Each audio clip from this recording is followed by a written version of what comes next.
Now we will see first lateral ventricle. Lateral ventricle are two in number.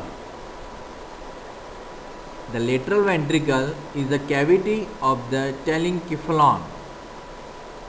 Second is the third ventricle. The third ventricle is the cavity of the diencephalon. And last we will see fourth ventricle. The fourth ventricle is the cavity of the hind brain.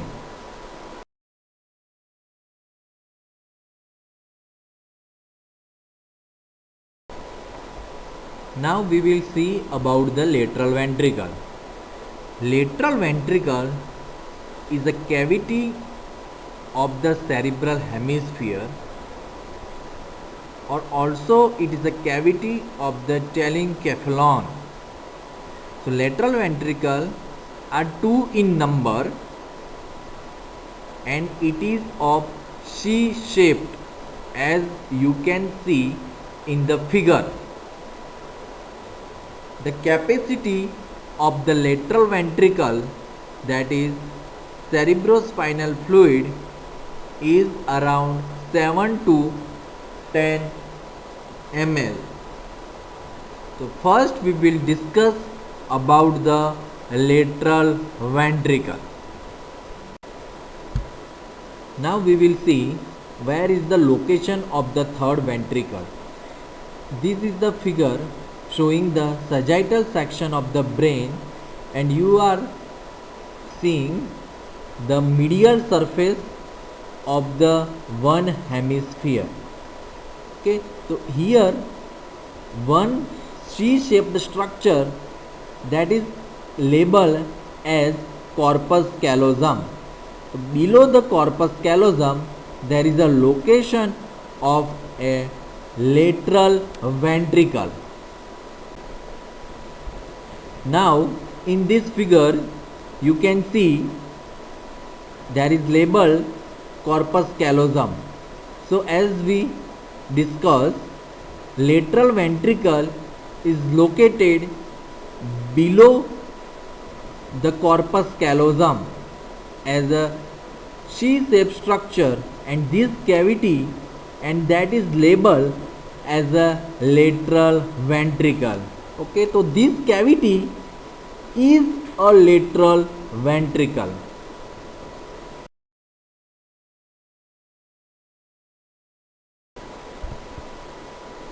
Now we will discuss about the lateral ventricle. In this figure you can see a C-shaped structure, that is the lateral ventricle, and lateral ventricle is a cavity of the telencephalon.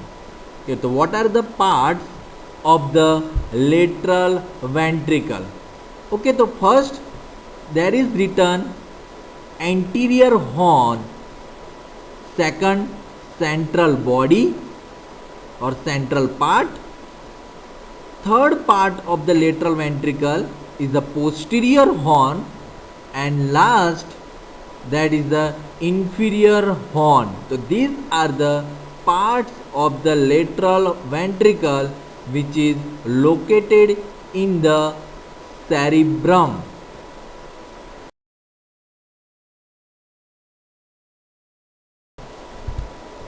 Now we will see the boundaries of each part of lateral ventricle.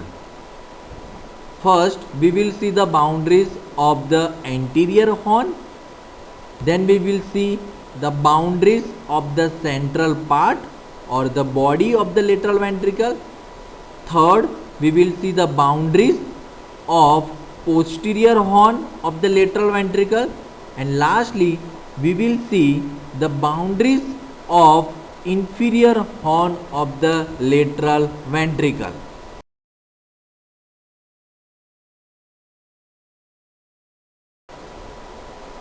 Now first we will see the boundaries of the anterior horn of the lateral ventricle. So first, anterior horn is located in the frontal lobe, or it is also called the frontal horn. Okay, so it is located behind the genu of the corpus callosum, and it is extended up to a one foramen that is called the interventricular foramen. This interventricular foramen, also called foramen of Monro, that is communication between the lateral ventricle and another ventricle, that is the third ventricle. Now we will see what are the boundaries of the anterior horn of lateral ventricle. So we have discussed anterior horn is located in the frontal lobe. Okay, so what are the boundaries? So anterior horn presents roof, anterior wall, lateral wall, floor, and the medial wall. So now in this figure we will discuss roof is formed by under surface of the anterior part of the body of corpus callosum. Now we will discuss the anterior wall is formed by genu of corpus callosum, and the narrow floor is formed by the upper surface of rostrum of corpus callosum, and the lateral wall, here in this figure there is labeled lateral wall, is formed by the bulging head of the caudate nucleus. So in this figure you can see the caudate nucleus which is present at the lateral wall of the anterior horn. Okay, we will discuss medial wall in another figure. So in this figure there is a label corpus callosum and another labeling, that is the fornix. In between these two, the structure, that is a white sheet, that is a septum, that is called the septum pellucidum. So the septum pellucidum is extending between the corpus callosum and the fornix, and this septum pellucidum will form the medial wall of the anterior horn of lateral ventricle.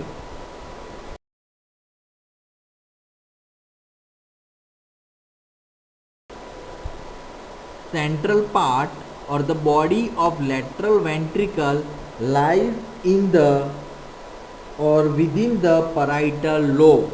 It extends from the interventricular foramen in front and behind up to the splenium of corpus callosum.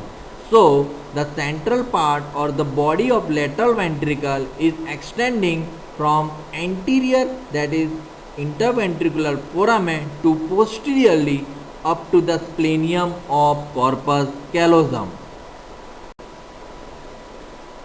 Now we will see what are the boundaries of the central part or the body of lateral ventricle. So here the central part or the body having a roof, floor, and the medial wall. Medial wall we will discuss in the another figure, that is formed by the septum pellucidum. Okay, so central part presents roof, floor, and the medial wall, as the central part or the body is triangular in shape in coronal section. So here the medial wall of central part or body of lateral ventricle, that is formed by the septum pellucidum, which extends between the corpus callosum and the fornix. So in this figure we will see the floor of the central part or the body of the lateral ventricle. So this figure is a coronal section of the brain from the central part or the trunk of corpus callosum. Okay, so here we will see the boundaries or the structures present in the floor. The floor slopes downward from lateral to medial side and is formed first body of caudate nucleus, second striate terminalis and thalamus striate vein, lateral part of upper surface of the thalamus, and the choroid plexus covering the medial part of upper surface of thalamus and upper surface of body of fornix. Okay, so this is the content in the floor from lateral to medial side, that slopes downward from lateral to medial side. Now we will see the structure which are present in the floor of the central part or body of the lateral ventricle as we discussed. But now in the first figure, that is a dissected part of the lateral ventricle. The figure is a superior view. You can see the floor and the structure which is present in the floor from lateral to medial, and it slopes downward. So the structure which are present as we discussed in the another figure, that is of the coronal section, in which we have discussed body of caudate nucleus, striate terminalis and the thalamus striate vein, lateral part of the upper surface of the thalamus, choroid plexus covering the medial part of the upper surface of thalamus and upper surface of body of the fornix. So these are the content which is present in the floor of lateral ventricle or the central part of the lateral ventricle from lateral to medial side. Now we will see the roof of the central part or the body of lateral ventricle is formed by the under surface of body or trunk of corpus callosum. This is the choroid plexus of the central part or the body of lateral ventricle. The choroid plexus are the blood vessels, okay, or the fringe like tuft of blood vessels that is derived from anterior choroidal artery, a branch of internal carotid artery, and the posterior choroidal artery, a branch of posterior cerebral artery.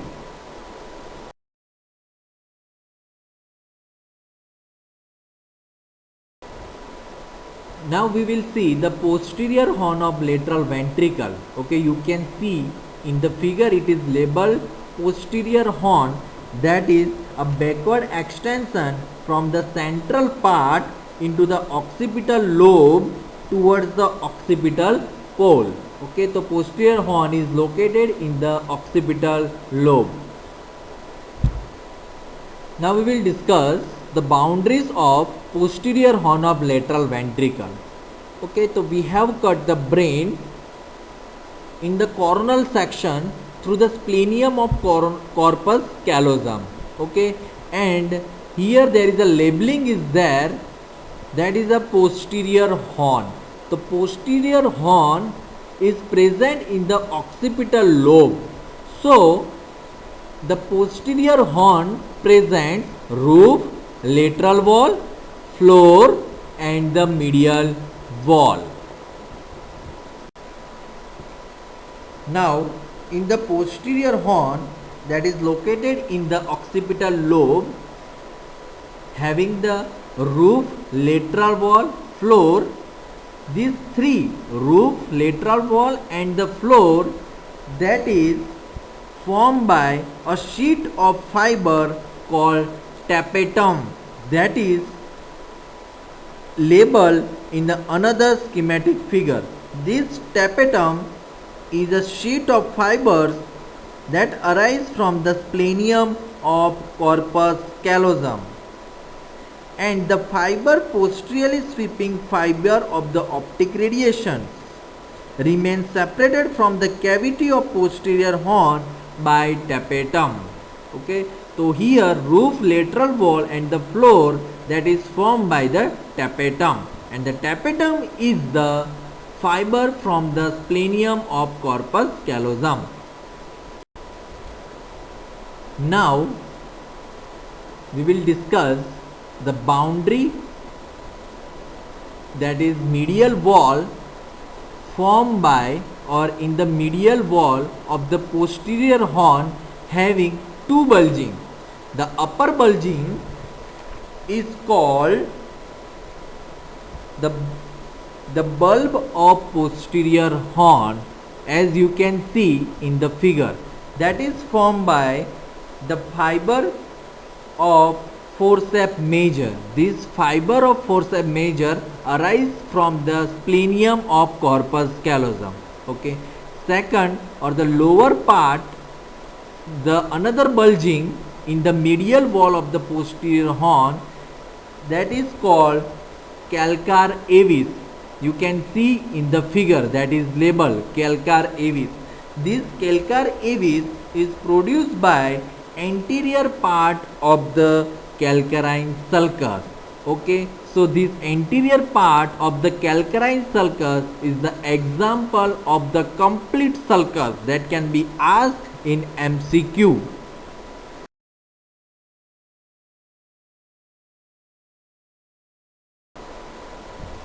Now we will discuss the inferior horn of lateral ventricle. As you can see in the figure, the inferior horn is the largest and longest of the three horns. It begins where the central part and the posterior horn meet. Okay, and that is called the collateral trigone, is the area where inferior horn and the posterior horn diverge. Okay, so here the inferior horn is present in the temporal lobe. Okay. Okay, now in this figure we will see the boundaries of the inferior horn of lateral ventricle. Okay, so here in the one figure it is written inferior horn of lateral ventricle, that is labeled having the roof and the floor. The roof of the lateral horn of lateral ventricle, as the inferior horn of lateral ventricle is present in the temporal lobe, so it is having only the roof and the floor. The roof is formed by a stria terminalis. Now this stria terminalis is a efferent fiber or the projection fiber from the tail of caudate nucleus, that is from the amygdaloid body.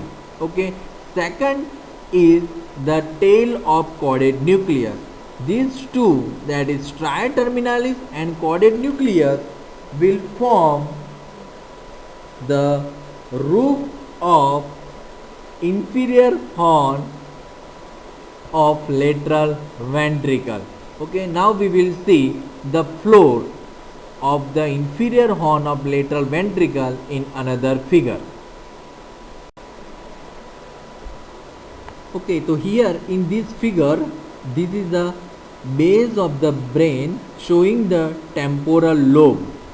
Here the two structure is marked. One is the collateral sulcus and medial to it there is a parahippocampal gyrus. This collateral sulcus is the complete sulcus which projects inside the floor of inferior horn of lateral ventricle, and it is called the collateral eminence. Okay. Medial to it there is a hippocampus and another longitudinal elevation. Okay. So in this figure is a dissected part of the brain showing the floor of the inferior horn of lateral ventricle. Okay, so you can see the occipital lobe is there, there is a temporal lobe is there. Okay, so in the floor the hippocampus lies medially and the collateral eminence lies laterally. This collateral eminence is produced by the collateral sulcus which is present in the base of the brain of temporal lobe.